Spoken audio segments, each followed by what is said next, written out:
So guys, जैसा कि हमने पिछले एपिसोड में देखा कि जियोयान ने सभी पपेट को कंट्रोल करके अपनी स्पेस रिंग में रख लिया था और जियो फेंग उसका कुछ नहीं बिगाड़ पाया। फिर सभी ने प्राचीन खंडरों के अंदर प्रवेश किया। जियोयान और उसके साथी लगातार एक भूल भुलैया में फंसे हुए आगे बढ़ते रहे, पर फिर जियोयान ने अपनी पपेट की मदद से असली प्राचीन खंडरों को ढूंढ लिया। जियन ने अपनी फ्रेग्रेंस सेंस स्किल का इस्तेमाल किया, जिससे वो सोल ओरिजिन फ्रूट तक पहुंच गए थे, पर वहां एक सेलेस्टियल फ्लड ड्रैगन मौजूद था। जियोयान ने उसे एक ट्रांसफॉर्मेशन ग्रास दी, जिससे वो खुशी से उस जगह से चला गया और उसने सोल ओरिजिन फ्रूट को हासिल कर लिया, जिससे इस ट्रिप पर आने का जियोयान का मेन मकसद कंप्लीट हो गया था। जियन को वहां अजीब सी एनर्जी का एहसास हुआ और उसे एक अरीना नजर आया था और एशियन पावर उसे अपनी तरफ बुला रही थी। उसने जियोयान को इसके बारे में बताया, जिससे वो सभी अब उस एनर्जी की तरफ जाने के लिए तैयार थे। फिर अब हम देखते हैं कि जियोयान की पूरी टीम जियन के बताए हुए रास्ते पर आगे बढ़ती है। वो एक जगह पर आकर उतरते हैं जहां से जियन को एशियन पावर महसूस हुई थी, पर वहां सिर्फ कुछ ही खंडर मौजूद थे और जियोयान को एहसास होता है कि जो ऑर्डिनरी बिस्ट उनकी तरफ आ रहे थे वो दूर भाग गए। जियन भी हैरानी के साथ कहती है कि हम इस एशियन फॉरेस्ट के सेंटर में पहुंच गए। वो अरीना यही होना चाहिए था जिसके मुझे विजन आए। जियोंग कहता है कि बॉस, मुझे लगता है कि इस जगह पर इन टूटी हुई दीवारों के अलावा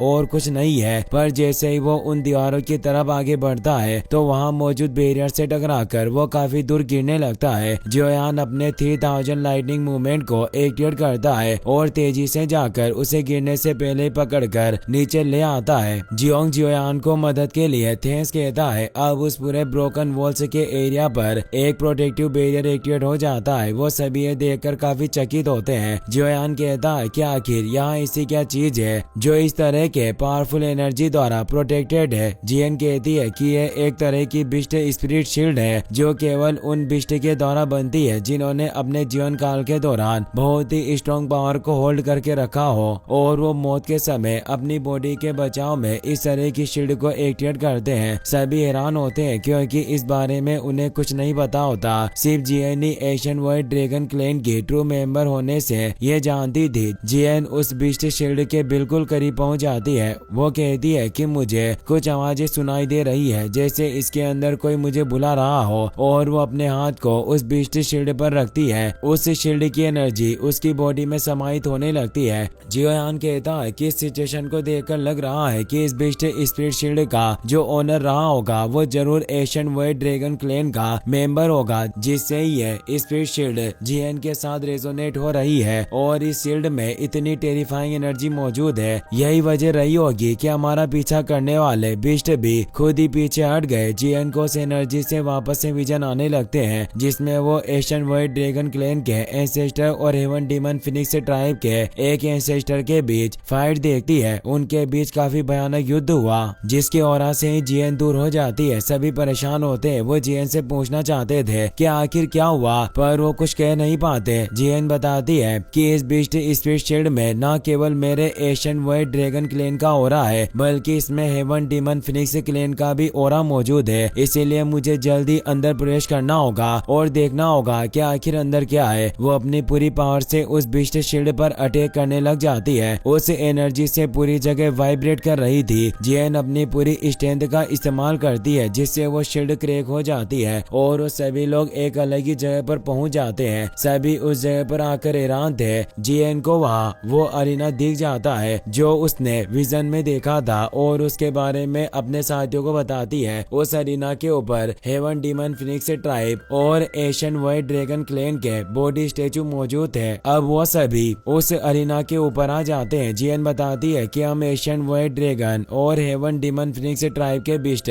सभी बिस्ट में से सबसे ऊंचे लेवल के बिस्ट होते हैं और ये दोनों ही अपने अपने क्लैन के सबसे सर्वोच्च प्राणी रहे होंगे। पर एशियन वाइट ड्रैगन क्लैन और हेवन डीमन फिनिक्स ट्राइब के बीच कभी भी अच्छे संबंध नहीं रहे और उनके बीच युद्ध हुआ, पर इसमें वो दोनों ही नहीं बचे और इस जगह पर आकर गिर पड़े। पर मैं इन बिस्ट बॉडी में मौजूद एनर्जी से पता लगा पा रही हूँ कि हेवन डीमन फिनिक्स में मौजूद लाइफ ओरा मेरे एशियन वाइट ड्रैगन के एंसेस्टर लाइफ ओरा से काफी कम है। अगर ऐसा नहीं होता तो मैं उस बिस्ट शील्ड को कभी भी नहीं तोड़ पाती, क्योंकि वो शील्ड इन दोनों की ही एनर्जी से बनी थी। अगर मेरा अनुमान सही है है तो यहाँ इन दोनों की एनर्जी से बना हुआ ड्रैगन फिनिक्स से ओरिजिन फ्रूट होगा जो वहाँ उस अरीना के सेंटर में मौजूद था और उसमें ड्रैगन और फिनिक्स से दोनों की एनर्जी समाई थी। जियन उसे देखकर काफी खुश हो जाती है। वो कहती है कि मैंने सपने में भी नहीं सोचा था कि ड्रैगन फिनिक्स से ओरिजिन फ्रूट भी इस जगह पर मौजूद होगा। मैं शुरुआत से ही सोचती थी कि यह फ्रूट सिर्फ एशियन वाइट ड्रैगन क्लैन के हिस्ट्री बुक्स में ही छिपी हुई एक कहानी है। इसे आज तक किसी ने नहीं देखा, जिससे मैंने कभी इसे खोजने की उम्मीद नहीं की थी। जियोयान कहता है कि इस फ्रूट से जो एनर्जी निकल रही थी उससे जरूर दूसरे लोगों को भी इसके बारे में पता लग जाएगा। जियन कहती है कि मुझे जल्दी से इस फ्रूट को लेना होगा और अपने ड्रैगन आइलैंड पर लेकर जाना होगा, चाहे कुछ भी हो। पर यह fruit heaven demon phoenix tribe के हाथों में नहीं पड़ना चाहिए, वरना इस फ्रूट की मदद से वो हेवन डीमन फिनिक्स ट्राइब के लोग ड्रैगन फिनिक्स ब्लड लाइन में एवोल्व हो जाएंगे और सबसे पावरफुल बन जाएंगे। उस वक्त मेरे एशियन वाइट ड्रैगन क्लैन को सबसे ज्यादा खतरा होगा, वो हमें मिटाने की पूरी कोशिश करेंगे। जियन अब उस ड्रैगन फिनिक्स फ्रूट के पास पहुंच जाती है, पर जैसे ही वो उसे लेने लगती है उसे अजीब सा ऑरा का एहसास होता है। तभी वहाँ एक पोर्टल ओपन हो जाता है। सभी काफी हैरान होते हैं। देखते ही देखते उस पोर्टल में से हेवन डीमन फिनिक्स ट्राइब के एल्डर जुआन के साथ विंग लाइटनिंग पवेलियन लीडर भी अपने दो साथी सिल्वर मून क्लैन और अर्थ टाइगर क्लैन के हेड के साथ आ जाते हैं। उनके साथ 6 डिसेबल भी होते हैं जिनकी पावर फाइट एम्परर लेवल पर होती है। जुआन उन्हें देखकर सिर्फ थोड़ा सा परेशान होता है क्योंकि अब उसकी पावर भी उनसे कमजोर नहीं थी। वेनेरेट ले कहता है कि लड़के आखिर तुमसे दोबारा मुलाकात हो ही गई, आज तुम हमारे हाथों नहीं बचोगे। फेंग किंगर को तभी वहाँ अरीना के सेंटर में मौजूद ड्रैगन फिनिक्स फ्रूट नजर आ जाता है और वो ईरानी से कहती है कि यह तो वही फ्रूट है जिसका जिक्र लोक कथाओं में है। जियन जल्दी से उस फ्रूट के आगे आ जाती है और कहती है कि मूर्ख पक्षी, ये फ्रूट मेरे एशियन वाइट ड्रैगन क्लैन का है। तुम हेवन डीमन फिनिक्स ट्राइब के लोग इसे लेने के बारे में सोचने की भी कोशिश मत करो, ये काफी अपमानजनक होगा।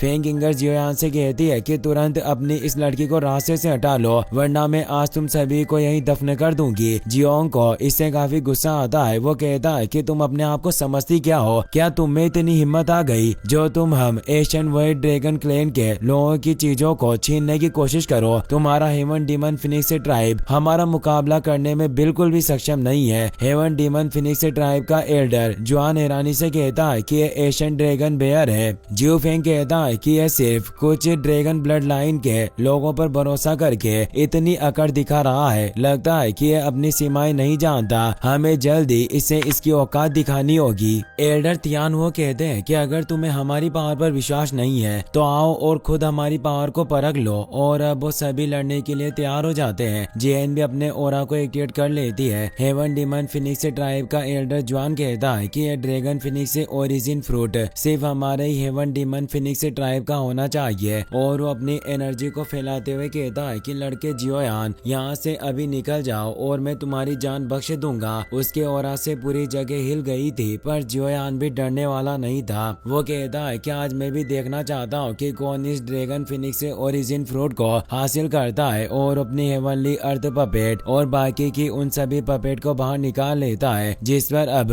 उसने कंट्रोल कर लिया था। उसके पास टोटल अब 9 पपेट थी, जिससे अब जियोयान की टीम पावर भी बिल्कुल कमजोर नहीं होती। फेंग किंगर को इससे काफी गुस्सा आता है। हेवन डीमन फिनिक्स ट्राइब का एल्डर अपने साथियों से कहता है कि जाओ आगे बढ़ो और जीत का परचम लहराओ। वो सभी तेजी से अटैक करने के लिए आगे बढ़ते हैं। जियोयान अपने सभी साथियों से कहता है कि उन सभी को ब्लॉक करो, कुछ भी हो, पर इनमें से कोई भी जियन तक नहीं पहुंचना चाहिए। अब दोनों टीम मेंबर लड़ने लग जाते हैं। जियोंग अर्थ टाइगर ट्राइब के हेड के साथ कॉम्बैट फाइट करने लगता है और उसे कहता है कि मेरा ड्रैगन बेयर क्लैन तुम्हारे अर्थ ट्राइब क्लैन को चकनाचूर करने की काबिलियत रखता है और उसे अटैक करके दूर कर देता है। अर्थ टाइगर ट्राइब का हेड भी कहता है कि मैं भी देखना चाहता हूँ कि आखिर तुम में कितना दम है, और उनमें फियर्स फाइट होने लग जाती है। वो जियोंग के अटैक से काफी दूर हो गया था, पर वो वापस उस पर अटैक करने जाता है। वहीं लिटिल फेरी डॉक्टर वेनेरेट ले से फाइट कर रही होती है, पर वेनेरेट ले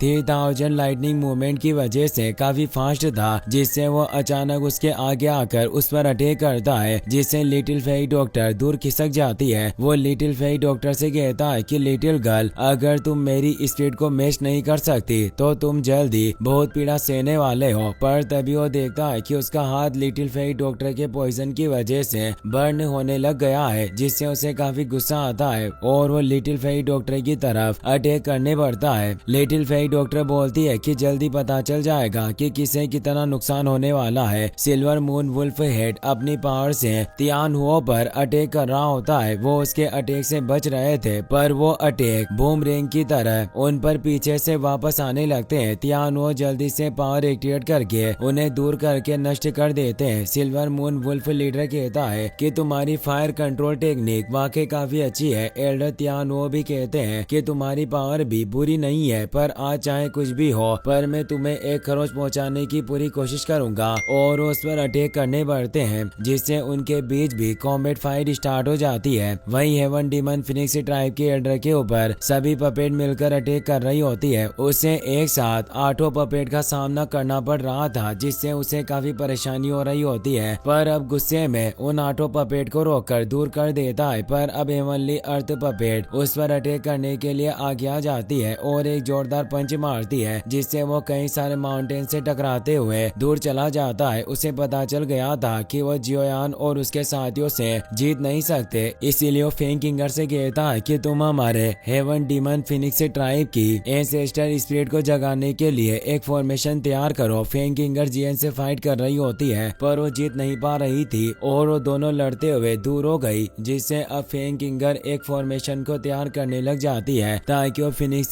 स्पिरिट को जगा पाए। वो अपने फिनिक्स क्लैन के ट्रू ब्लड का इस्तेमाल करती है और उसे एक कॉन्ट्रैक्ट सिंबल की तरह प्रेजेंट करके उस एनर्जी को फिनिक्स एंसेस्टर के अंदर डालने लग जाती है, जिससे ancestor spirit awaken process start हो जाती है। जियन उसे कहती है कि केवल तुम ही यहाँ ऐसी नहीं हो जो अपने एंसेस्टर स्पिरिट को समन कर सको, मैं भी ये कर सकती हूँ और मेरे एशियन वॉइड ड्रैगन क्लैन की एंसेस्टर स्पिरिट तुम्हारी फिनिक्स स्पिरिट से काफी ज्यादा पावरफुल होगी। जियोयान जियो फेंग से लड़ रहा होता है। जियो फेंग 2 स्टार फाइट एंसेस्टर होने के बावजूद जियोयान का कुछ नहीं बिगाड़ पा रहा होता और वो उसके सभी अटैक से बचता जा रहा था और उसे किक करने लगता है। जियो फेंग उसे रोकने की कोशिश करता है, पर वो उस अटैक को रोक नहीं पाता और दूर गिरने लगता है। तभी फिनिक्स स्टेचू में से तेज एनर्जी रिलीज होने लगती है और वो एंसेस्टर फिनिक्स स्पीड अप जागने लगती है, जिससे वो पूरी जगह हिल रही थी। जियोयान ये देखकर परेशान होता है। कुछ ही पलों में वो फिनिक्स एंसेस्टर बॉडी बाहर निकल आती है, जिसकी पावर बहुत ही टेरिफाइंग थी। इसी के साथ ये एपिसोड यहीं पर खत्म हो जाता है।